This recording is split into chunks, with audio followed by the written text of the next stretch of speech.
Hi, I'm Bob Breyer, and we're going to talk about the great pharaohs of Egypt. But let me start by telling you what I'd like to do with this course. My hope is that by presenting a history of Egypt to you, through the lives of the pharaohs, you'll be able to remember it. We're not going to talk about dates. Everybody always forgets them anyway. What we're going to do is try to present personalities, the people who made Egypt great. Now, we're going to have 12 lectures, and we're going to talk about pharaohs like Narmer, the first king of Egypt. Then, from Narmer, we're going to go to somebody you've probably never heard of, Sneferu. But he's the pharaoh who taught Egypt how to build pyramids. So, through the lives of these kings, we're going to learn more about Egyptian history. After Sneferu, we're going to go to Hatshepsut, a woman who ruled Egypt as king, not queen. So she is, in a sense, the first of the women's libers. After Hatshepsut, we'll talk about Akhenaten, an absolutely unique pharaoh who changed the religion, turned it into monotheism, and almost destroyed Egypt. And then from him, we go to his son, Tutankhamun, the most famous pharaoh of all times. And we'll need 2 lectures for him, because he's so important and so intriguing. After Tutankhamun, we'll talk about Ramses the Great, the pharaoh who ruled Egypt for 67 years. We'll need 2 lectures for him. After Ramses, we'll go to the late period. We'll talk about kings who were Nubians. That's in the south, the modern Sudan. They were the black pharaohs of Egypt. They went north, conquered Egypt, and ruled. So we'll talk about Nubians. And then we go to the very end of Egyptian history, when the Greeks ruled. We'll talk about Alexander the Great, who conquers Egypt and starts Greek rule. And then we go to the Ptolemies. These were kings who made Egypt great, but in a way also destroyed it. You'll see.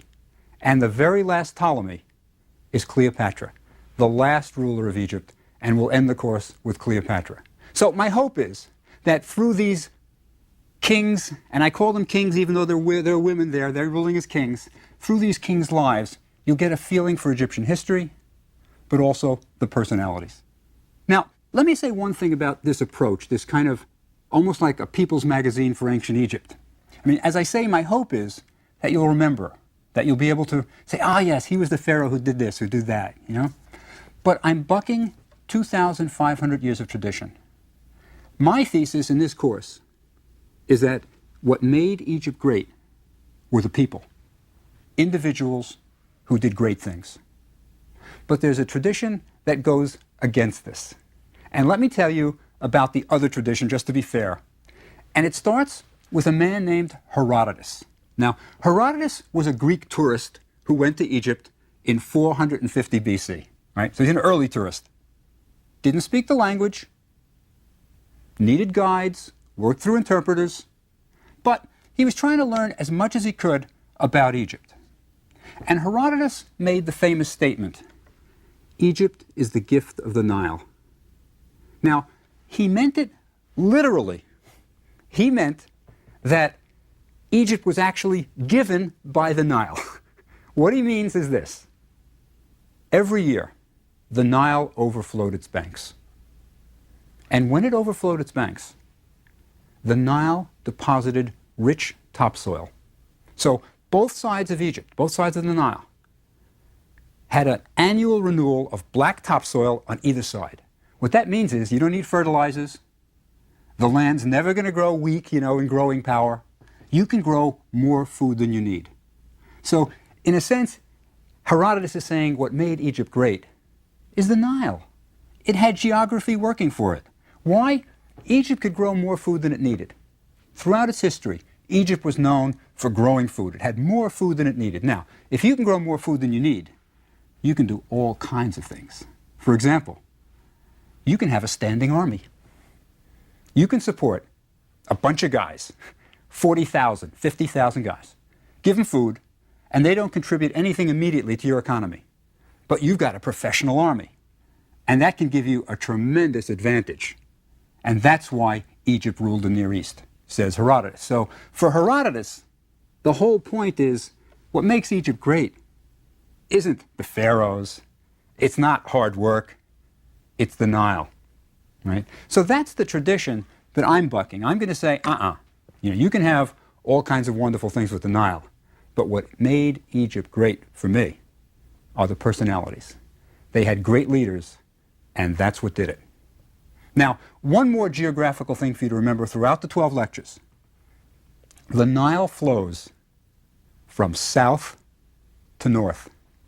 It is the only major river in the world flowing the wrong way, right? So on the map, it's going uphill. So when we talk about Upper and Lower Egypt, it refers to the direction of the Nile.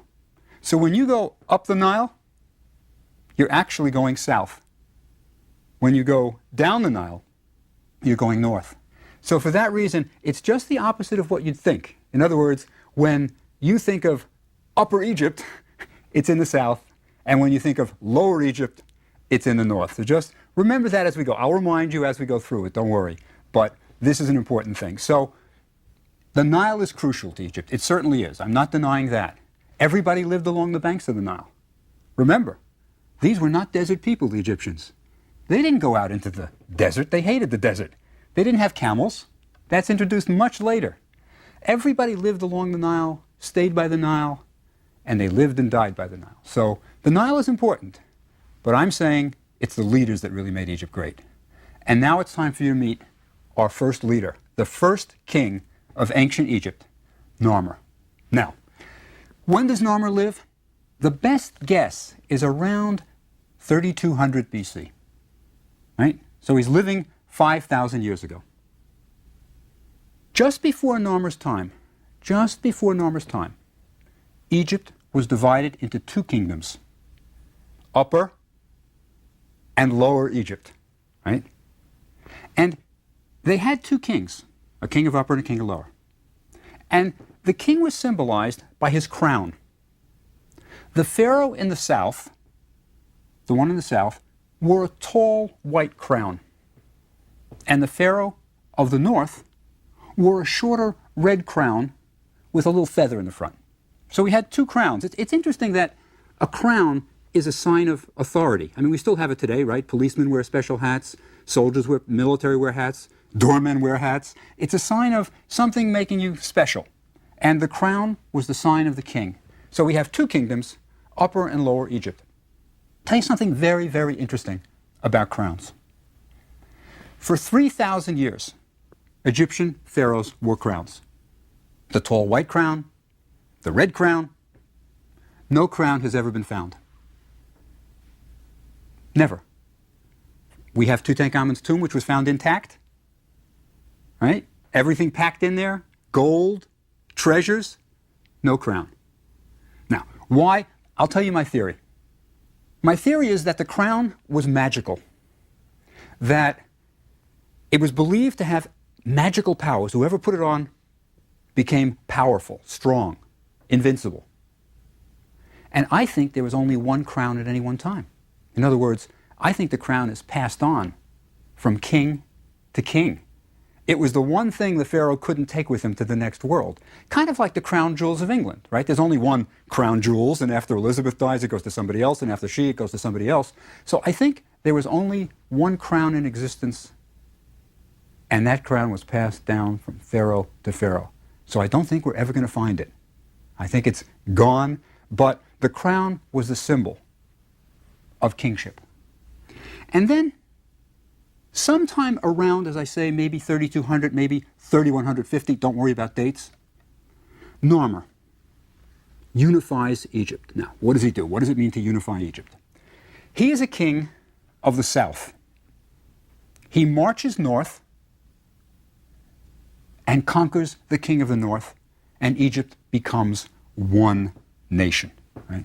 So what I want to show you in this first introduction to Narmer is how Narmer sets a pattern, establishes a political schema for Egypt that is going to make Egypt great for 3,000 years. Now, very important is a document that I want to talk about. Today you're going to hear about the Narmer Palette. It is the first historical document in the world.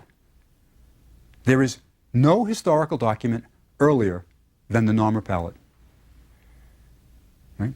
It is a large slate object. Now when I say large, it's about 22 inches high. It's maybe a foot wide. And it's a palette. Now, palette. Immediately everybody thinks of an artist palette. And that's not bad. An artist palette is used to mix paints. You mix paints on it, and you get the color you want, and then you start painting. This was a palette that was also used for mixing. It's slate, smooth stone. The ordinary palette was smaller than the Narmer palette, though. It's about maybe 9 inches across, and sometimes they're shaped like fishes. So it's a nice smooth piece of slate. Think of a tile on a roof, on a slate tile, right, something like that. And the Egyptians ground cosmetics on it. Everybody in ancient Egypt wore cosmetics. Everybody. Now, they put them on their eye, right, under the eyes often. Now, you often see football players wearing black under the eye. That's exactly what the Egyptians were doing. It absorbs the glare of the sun. And in a desert country, it's important. So on their palettes, they could grind their cosmetics. If you wanted to be really zippy, if a woman wanted to really look attractive, she could take some malachite, green stone, grind it, mix it in with fat, and that becomes your cosmetic. Even today, by the way, the basis of all cosmetics is fats. I mean, I will never forget, there's a diversion, I got to tell you, I once went to a chicken store called Pudgy's, which is in New York, and they specialized in chicken that didn't have skin. They took the skin off for people who are on diets and more healthful.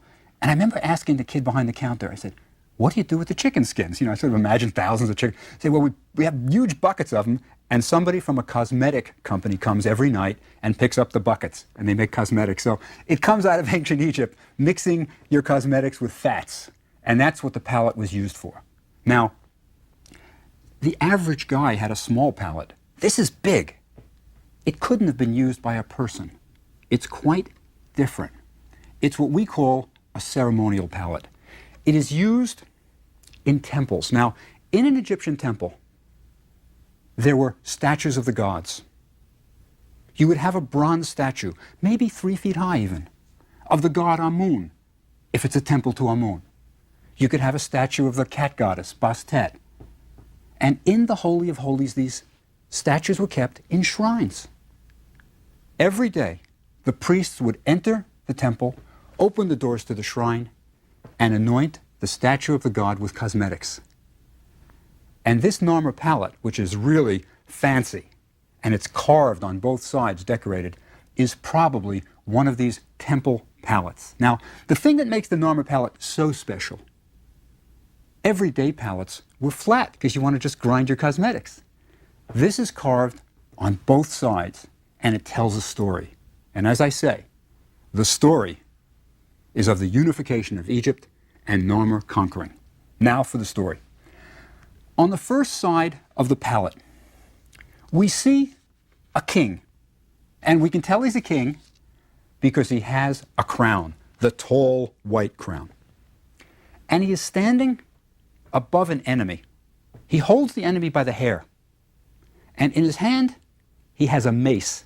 Now, a mace is basically a rock on a stick.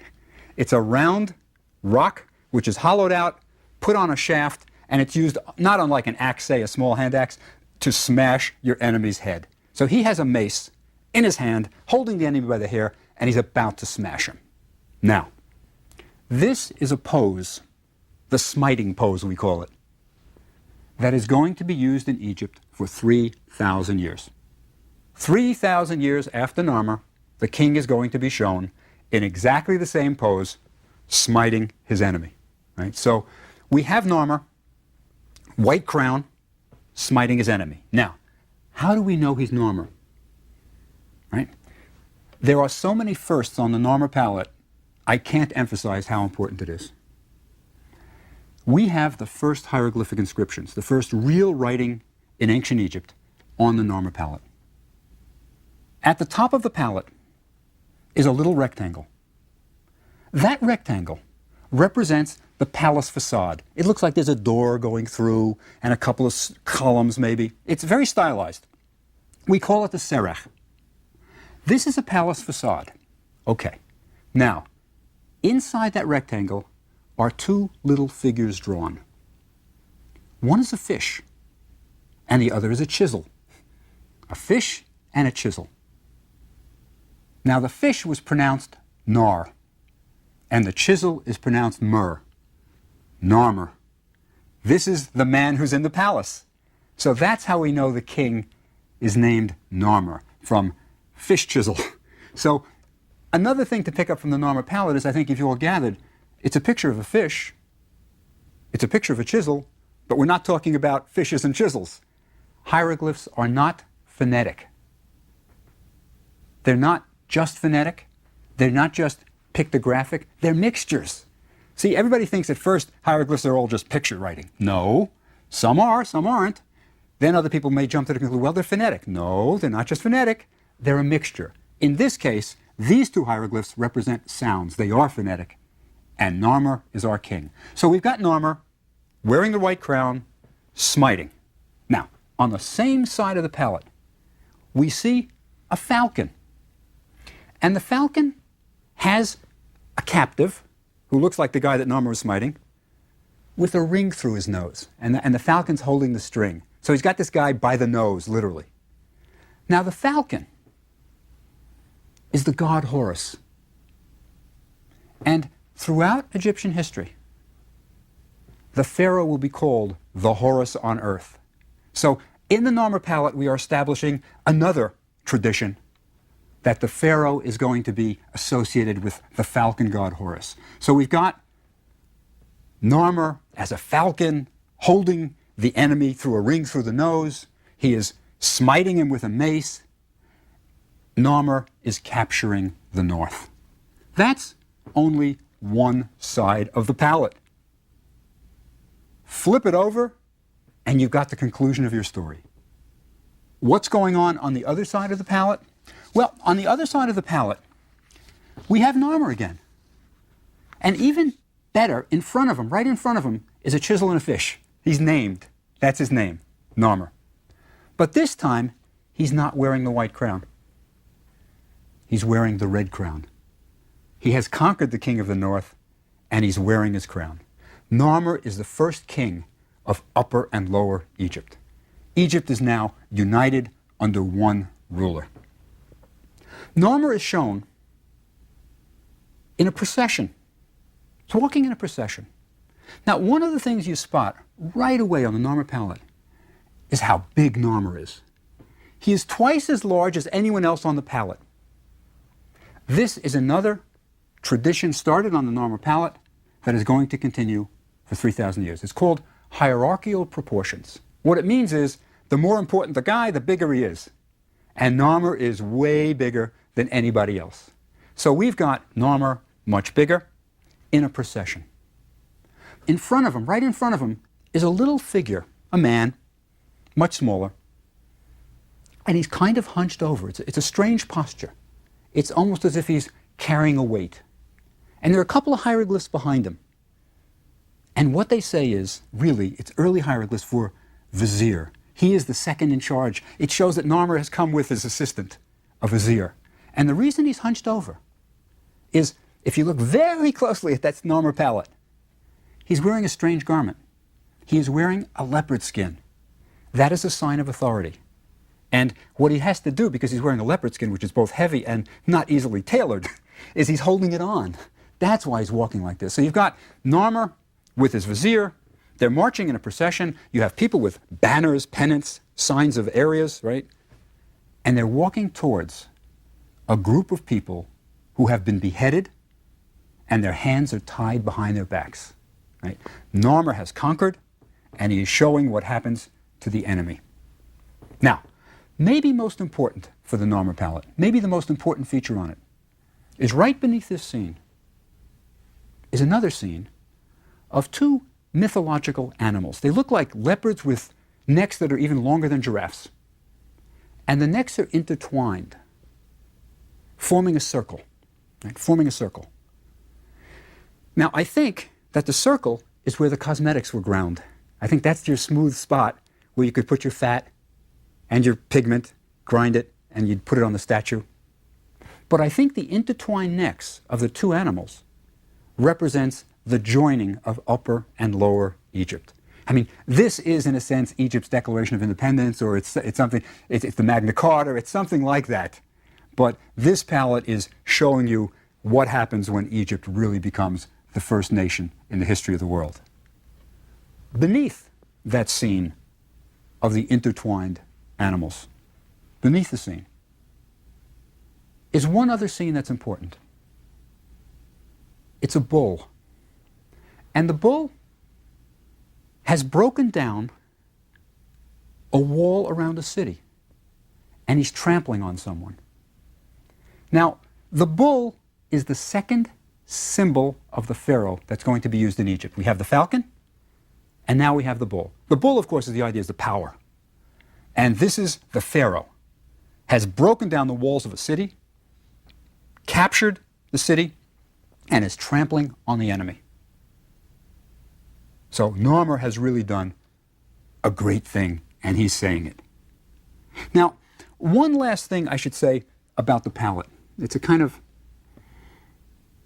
detail that I like. Nobody knows this. And it's something I'm not sure what to make of, but I think it's important. It arose when I was waiting in the Egyptian Museum in Cairo, where the palette is.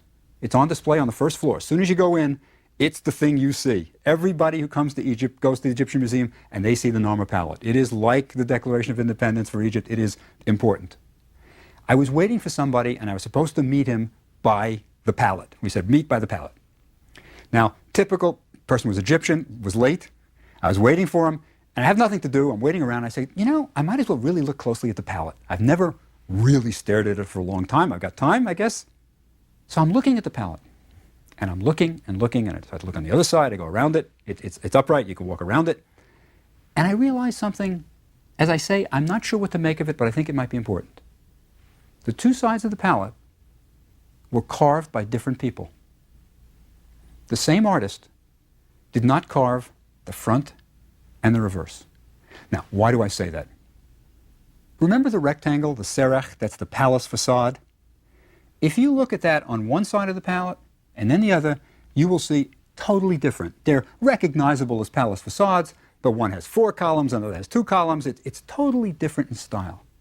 And if you look at the hieroglyphs, they're totally different. That is, hieroglyphs are a handwriting. One of the hieroglyphs that's used on the palette is a rosette, a little flower petal.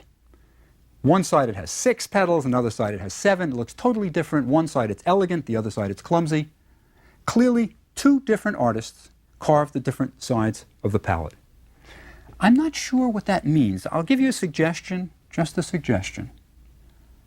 It may mean that there's some time separating the carving of the first side with the carving of the second. In other words, it wasn't carved contiguously. It wasn't, all right, carve this.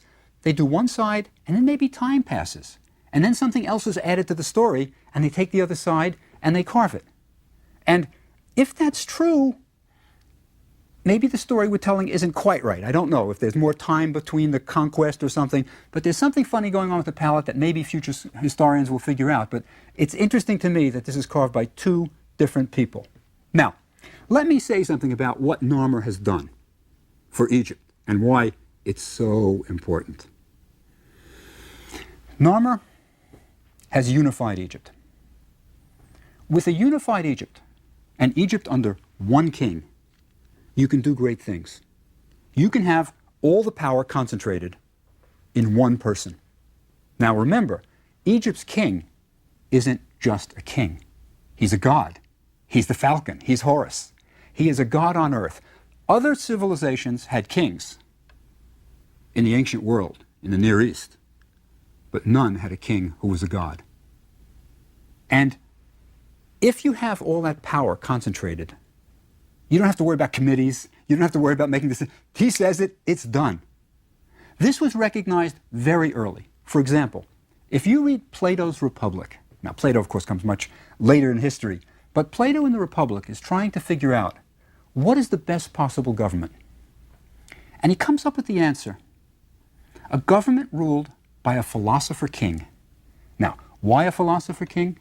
Well, the answer is, first, you want a philosopher because you want justice. And justice, well, who better to figure out what justice is, what's fair, than a philosopher?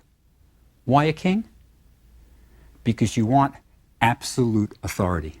You want this person who knows what's fair to be able to do it. He snaps his fingers, and it's done. You don't want them to have to go through committees. You want them to just be able to say, yep, let's do it, and it's done. So as early as Plato, we had a kind of intellectualizing of what Narmer's done, that if you have a strong centralized government, you can do great things. Even later, the British philosopher Hobbes, when he wrote Leviathan, he said, you know, if you don't have authority, you're going to be living in a state that's like a jungle with no law. So he said, the best thing you can possibly do, is give up your own individual rights, subjugate yourself to a monarch, he called it, have a king, and let the king dispense justice, because then we're going to be safe. We won't have robbery all the time and murder and this. So Hobbes also wanted a strong central government. And what Narmer has done is he has set up Egypt with this strong central government. We have Upper and Lower Egypt united. We have a ruler who is a king and a god, and he can do whatever he wants. Now, let me say what I mean by he can do whatever he wants. You will remember that Herodotus said, Egypt is the gift of the Nile. To some extent, it is true that part of what made Egypt great is this Nile overflowing. It is. Now, imagine what it must have been like, by the way. You know there are two sources of the Nile. There's the White Nile and the Blue Nile. They flow north, merge at Khartoum, and then become one Nile. It's interesting, by the way. I've stood right at Khartoum where they merge, and you can actually see in the river two different colors. It goes for about maybe 100 yards, white and blue. You can see it. Spectacular. Now, once a year, the Nile used to overflow its banks, around July.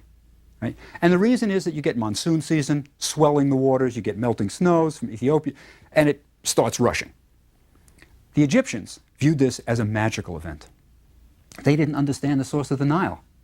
They didn't know what caused it. And every, say, July 6th or so, the Nile would, and this is the sequence, it would turn red because of the topsoil suspended in it moving quickly.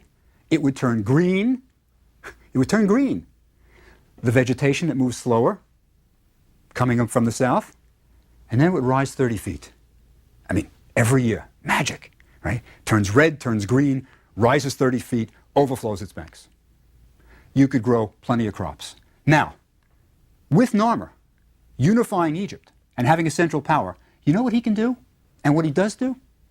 He can order the people, we are going to grow even more food. How? We are going to dig irrigation canals. So you can marshal the people and say, okay, it's June, let's get ready for the inundation.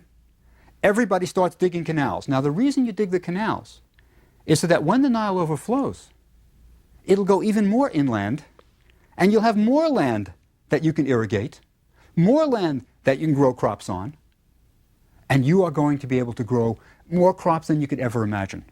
So with Narmer, you get this ability to marshal the forces of Egypt for the benefit of the general good. It's no longer individual people making individual decisions. It is the king calling the shots for the benefit of Egypt. Now, once you've got all this food, think of what you can do. As I mentioned, you can have a standing army. You can feed 50,000 guys who don't contribute to the economy. And if you've got a standing army, they can drill, they can practice. They're not just ragtag pulled together for a battle. These guys are pros. You can have people making weapons. You can keep these guys at the ready. And then when you want, when you're ready, you can march out and beat up any other nation in the neighborhood. And that's exactly what the Egyptians did traditionally. They went out and beat up any other nation in the neighborhood. So I think that because we have Narmer unifying, I mean, he has laid down all kinds of traditions for us of a king and a central government. He's got the crowns, he's got everything. And because of Narmer, we are going to have Egypt ruling the Near East for another 3,000 years. And he is the first king of Egypt. 300 years after Narmer, Egypt will be building pyramids. But that's next time. So I'll see you next time.